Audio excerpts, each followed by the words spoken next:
Por que alguns tumores de próstata esparramam e outros não esparramam? Por que alguns tumores de próstata avançam rapidamente e outros, às vezes a pessoa nem precisa de operar e vive com o tumor, convive com o tumor de próstata sem que haja necessidade até de cirurgia? Por que alguns nem precisam tratar e outros esparramam rapidamente? Eu sou o Eleron Júnior, eu sou médico urologista aqui em Goiânia, mexo com a parte de da parte do aparelho urinário, próstata, rim, bexiga e também com a parte sexual masculina. Hoje eu quero falar com você um pouquinho a respeito do câncer de próstata. Mas antes, eu quero te convidar, se você ainda não se inscreveu, aproveita, já clica aí, se inscreve no canal, deixa o seu like, sua sugestão, o conteúdo para o próximo vídeo pode ser feito através da sua sugestão, ok? E no final, se você gostou do vídeo e puder deixar um comentário, isso ajuda muito e faz com que o YouTube entenda, né, que esse vídeo tem alguma relevância para as pessoas, ok? Olha só, o câncer de próstata é o segundo câncer que mais mata homens no mundo. No Brasil, estima-se que a cada ano 78 mil pessoas elas serão acometidas, terão o diagnóstico do câncer de próstata.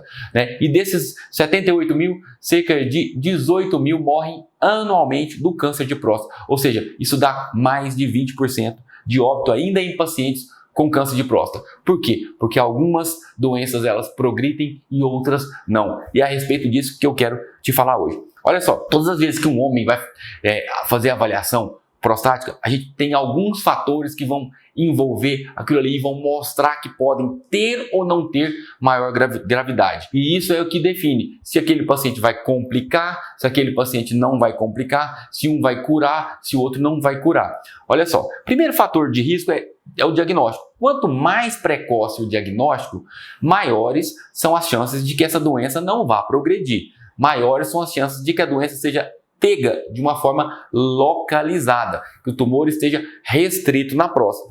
É impossível que eu impeça que você tenha um câncer de próstata, caso você tenha aí a genética para tal. Não tem como eu evitar que você tenha um câncer de próstata, mesmo que você venha no consultório todos os meses. É impossível.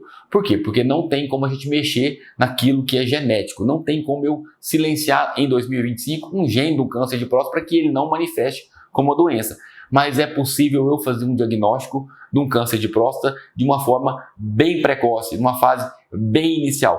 Quanto mais inicial, maiores são as chances de cura, seja por uma cirurgia, ou seja por uma radioterapia, ou às vezes até por uma vigilância ativa, dependendo da idade, a gente pode até observar. Então, primeira coisa para não esparramar o câncer é diagnosticar precocemente. Outro dia me chega um paciente aqui de 39 anos, ele chegou para fazer uma reposição hormonal. Não tinha nada a ver com câncer de próstata. Ele veio para fazer uma reposição hormonal, sinto muitas dores no corpo, muito cansaço e eu acho que eu estou com a baixa do hormônio. Sempre que um cara vai fazer uma reposição hormonal, ele tem que avaliar a próstata do homem. A gente vê muito aí na nutrologia, principalmente, enfiando hormônio nos caras sem nenhum tipo de critério. Não avalia a próstata, não vê se aquela pessoa tem alguma doença. E ele veio. Eu falei, olha, primeira coisa nós vamos olhar para, mas eu só tenho 39. Tudo bem, mas nós vamos olhar por quê? Se a sua próstata estiver grande, se tiver algum fator de risco, não tem como você tomar hormônio, ainda que o hormônio esteja baixo. Moral da história, quando nós fomos avaliar a próstata, ele estava com um PSA de quase 2.000. E as dores que ele sentia no corpo eram dores de metástase óssea. O corpo dele com metástase por corpo todo. Depois fizemos um estudo genético e ele tinha uma mutação no gene que é o BRCA2. E por conta dessa mutação, ele desenvolveu um câncer de próstata precoce. Então, a primeira coisa que a gente tem que ficar atento é com relação ao diagnóstico. Quanto mais precoce, maiores são as chances de cura. Segunda coisa, quando você está com uma suspeita de um câncer de próstata e você faz uma biópsia, aquela biópsia ela vai te trazer algumas informações. Uma das informações é o tipo de agressividade que aquele tumor tem. Por exemplo, uma graduação que a gente chama de score de Gleason, ele vai mostrar lá se o tumor tem um Gleason que varia, um somatório de números que varia de 6 a 10, onde 6 é o mais tranquilo, é o menos agressivo. Em alguns lugares, em alguns congressos, colocava assim, Gleason 6 é ou não é um tumor? Tamanha a falta de atipia daquele tumor. Enquanto que o Gleason 10 é um tumor 5+5, muito agressivo. Então, quanto menor é o score de Gleason, menor é a agressividade, menores são as chances de que aquela doença vai progredir, que ela vai esparramar para o corpo todo, que ela vai para os ossos. Então, se você tem um Gleason baixo, um Gleason 6, dependendo do volume tumoral e da idade, Muitas vezes nós não vamos operar, não vamos fazer radioterapia, nós vamos simplesmente fazer uma vigilância ativa, que é um tumor de baixo grau. Ao passo que se você tem um Gleason 10, um Gleason 9, um Gleason 8, são doenças de alto grau, a chance de que essa doença vá progredir, mesmo com o tratamento curativo inicial, é grande. Às vezes a pessoa faz uma prostatectomia radical, fica 1 ano, 2 anos com PSA bom e de repente ela vai progredir, e aí essa doença precisa de uma outra forma de tratar e muitas vezes ela vai acabar progredindo para os ossos.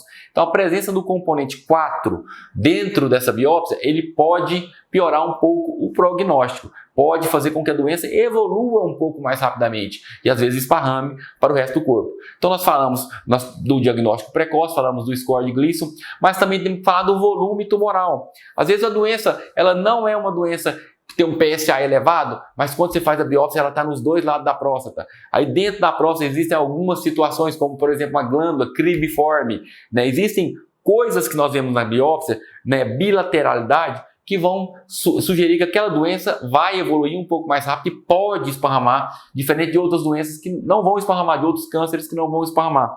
Um outro fator de risco, quanto mais jovem o doente, quanto mais jovem a pessoa que descobriu o câncer, para o câncer de próstata principalmente, maiores são as chances de que esse tumor seja agressivo.